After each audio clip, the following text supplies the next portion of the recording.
প্রিয় সহযোদ্ধা, আমাদের দীর্ঘ 1 বছর ধরে 3 আগস্ট থেকে শুরু করে আজকে পর্যন্ত আমরা কথা বলছি। এখন আমাদের কাজ করার সময়। আমাদের আহ্বায়ক এবং সদস্য সচিব তাদের পরবর্তী বক্তব্যে আমাদের প্রয়োজনীয় দিক নির্দেশনা দিবেন। আমরা সে অনুযায়ী পরবর্তী বাংলাদেশ বিনির্মাণ করব। আমি শুধু একটা জিনিসই আপনাদেরকে প্রতিশ্রুতি দিচ্ছি এবং আশ্বস্ত করছি, এইখানে আমার যারা কর্মী রয়েছেন, নেতা রয়েছেন, আমরা আপনাদেরকে প্রতিশ্রুতি দিচ্ছি, কেউ যদি ভয় দেখায়, কেউ যদি হুমকি দেয়, আপনারা পিছু হটবেন না। আমরা জানি এলাকায় এলাকায় আপনাদেরকে বাধা দেওয়া হচ্ছে, এনসিপির কর্মীদেরকে বাধা দেওয়া হচ্ছে।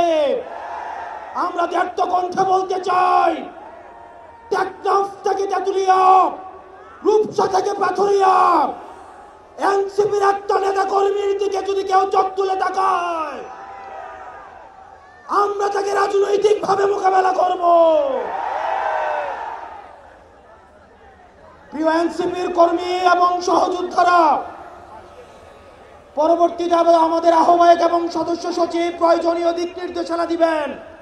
আমাদের যদি জীবনও চলে যায়, আমরা তাদের দিক নির্দেশনা বাস্তবায়ন করব। ইনকিলাব ইনকিলাব ইনকিলাব ইনকিলাব, কথায় কথায় বাংলা ছাড়।